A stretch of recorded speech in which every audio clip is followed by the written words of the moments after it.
Anine, and hello, and welcome back to ChigNotes for episode 2. As promised, I'll start this video off with a brief synopsis of the chapters. So in these first 5 chapters, we learn about Bernice or Birdie's childhood life a lot. Birdie's love for Pat John, or Jessie, from the Beachcombers is made clear from the get-go, and this has ultimately led her to where she lives currently, in Gibsons, BC. Here, Birdie works and lives at Lola's, where she does baking, and dreams about running into Pat John someday. Through the recall of memories, we also learn about Birdie's struggles throughout her life as she has dealt with sexual abuse, physical and emotional abuse, homelessness, discrimination, obesity, and more, as well as more recently, what she calls sinking. So Birdie describes coming in and out of this dreamlike state where she relives experiences but sometimes has no memory of where she went during this time away from herself. We also learn about the funny memories she has with family and that she is an intelligent and clever bookworm as well. We're introduced to many significant characters in Birdie's life, such as her mother Maggie, who is missing or possibly dead, for which Birdie blames herself, Skinny Frida, who is her sister cousin, Auntie Val, with whom she's very close with, Lola, who is her boss, who she has a sort of love-hate relationship with, it seems, and Uncle Larry, who sexually abuses her as a child, and his wife, Auntie Maisie, who gives Birdie a gift to keep quiet about this abuse. Birdie's experiences have led her to living in many different locations, including San, which seems to be a sanitarium, but at the end of chapter 5, they lead her to the conclusion that she's crazy. So it's definitely an interesting first 5 chapters, and we'll get right into the discussions and talking about some of those themes that came out of the book club this week.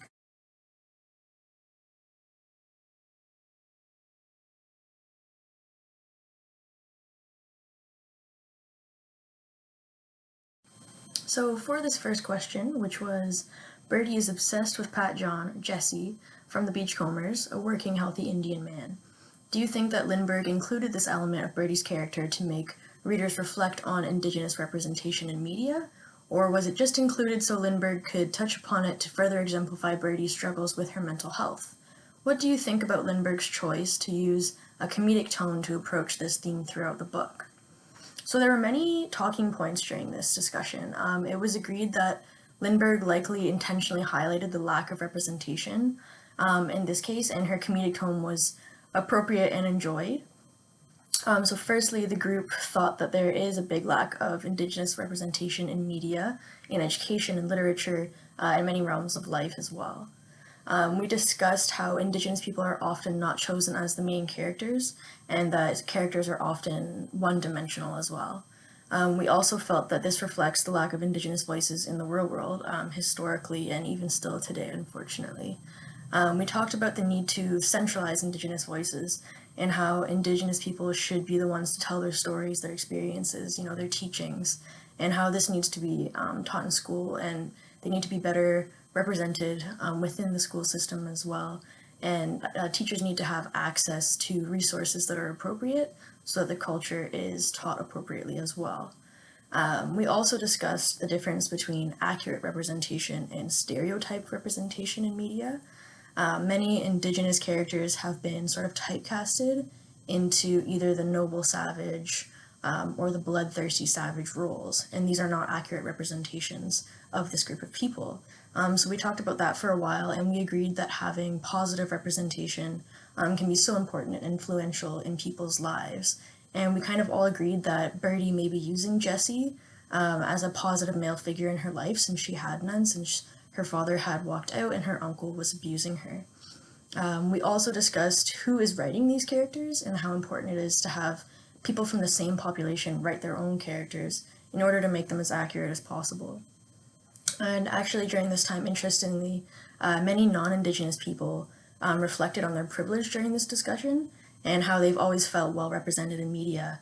And we discussed the power that media has on sort of painting pictures of certain cultures in our minds. So it was a great discussion for the first question, and we'll move on to question number 2.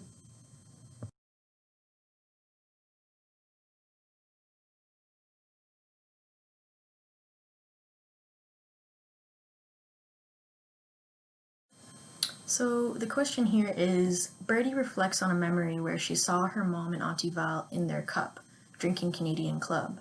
Did you find any symbolism in this scene, whether intentional or not by Lindbergh? What are some thoughts? So we discussed the possible symbolism behind Lindbergh's choice of the alcohol Canadian Club. We all discussed the history of alcohol with Indigenous people and how alcohol has been introduced by settlers and colonizers to Indigenous populations.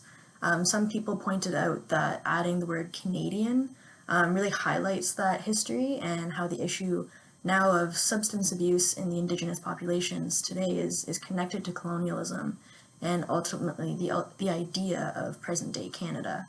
We also pointed out that the word club is interesting as it may pertain to the desire of colonizers who sought to have Indigenous people assimilate and sort of join the Canadian club of the new population who arrived. So the wording choice was discussed and the potential symbolism behind those words.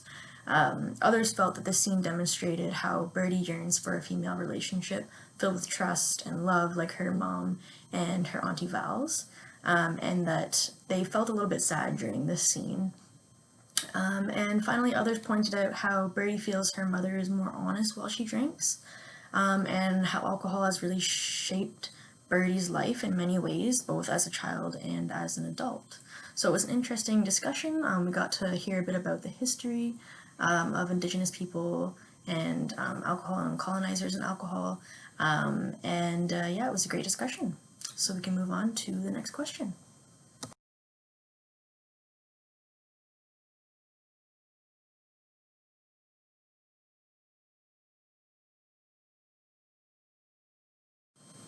So this question is, although this is a fiction novel, do you see any parallels with reality? If so, which ones? More specifically, which parallels exist with Indigenous communities? So many parallels were discussed here. Firstly, we all agreed that it is nice that since the author is herself Cree, that we could really listen to this story and trust the words, because we felt that though Bernice is fictional, that character is fictional, many of her experiences as an Indigenous woman likely are not. So the first parallel we got into discussing was surrounding racializing in policing, since Birdie mentions that they classified her as medium at the police station, and how Indigenous people are often judged in many ways based on their skin tones, and like how Birdie was called a half-breed as well. And we also discussed the over-policing of Indigenous peoples in Canada as well, and some of those histories like with the RCMP and things like that. So that was sort of one parallel that was drawn. We agreed that it seems as though many of Birdie's experiences are all too frequent for Indigenous peoples potentially, as she almost brushes past many of the traumas and racist moments that Birdie experiences, almost as if she's used to it, as are many Indigenous peoples in reality potentially. So we also discussed that we enjoyed how the author does not explain every detail of why certain experiences were racist for Birdie, like with the happy squaw squares. And so sometimes the reader has to take that opportunity to do some research and better understand these moments and educate themselves, which we thought was really interesting and fun. Another parallel discussed was Birdie's experience with child services. That was also sort of brushed past, but that is a common experience for Indigenous peoples, unfortunately. So we talked about how white people often try to police Indigenous families, and that there is frequent over-reporting going on within that world. It was also brought up that there are many cultural differences when it comes to child rearing, and that social services and the tools that they use to assess families are often really biased towards Western notions of child rearing. So we did talk about some sort of discrimination and sort of inherent racism and stuff that exists within some systems. So that was a really interesting topic as well. And finally, we discussed the difficulties of needing to be bicultural when being Indigenous in Canada, as well as changing from living on a reservation to going to an urban city. Birdie is sometimes hit with moments, such as with the deer legs in the alley, when she notices the difference in her culture compared to Western culture that exists in the same space as her. We felt this may be a common experience for Indigenous people and potentially immigrants as well.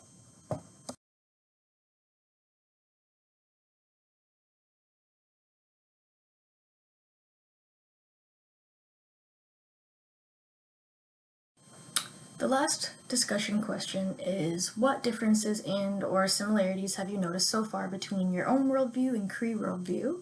Have you ever felt that others don't understand the way you think or your beliefs? How does your worldview affect your social position? How are these differences or similarities reflected in Canadian systems? So the first theme that came from this question was time. Many of us noticed the aspect of time differed in the sense that time is viewed more as fluid or circular in this Cree worldview compared to the linearity of Western thinking, which sees time more as a beginning and end and going in one direction. Birdie uses water a lot to sort of have an analogy for time, which was really interesting. But there was also a similarity we felt that came up as though, since we see things like, the robins arriving means that spring is coming, or the last bales of hay being baled means the end of summer, things like that. So there was also some similarities coming up from this point. Another difference was with views towards health. Many of us felt as though while reading this we were looking for a diagnosis for Birdie, and we tend to want to fix things we see as abnormal, whereas Birdie just describes quite beautifully, really, her experience of sinking and changing, and did not seem extremely concerned with it. She never once offered us a clinical term for what was going on or anything like that, despite having been potentially institutionalized in San. Even her grandmother being in a book and known as a changer or a shapeshifter felt as though this happening to her and to Birdie was almost celebrated and respected as opposed to seen as an illness, which is typical for Western culture. We also discussed differences in acceptance, and we felt as though Indigenous or Cree worldviews and ideas were more focused on community well-being and helping each other, like how Birdie was able to just show up at Letty's place, whereas Western worldviews are much more based on individualism and personal aspirations and well-being and private property, things like that. We then discussed the differences in family structures, as Birdie's seem not to be very hierarchical, since they have these little terms like sister cousins or niece daughters and things like this.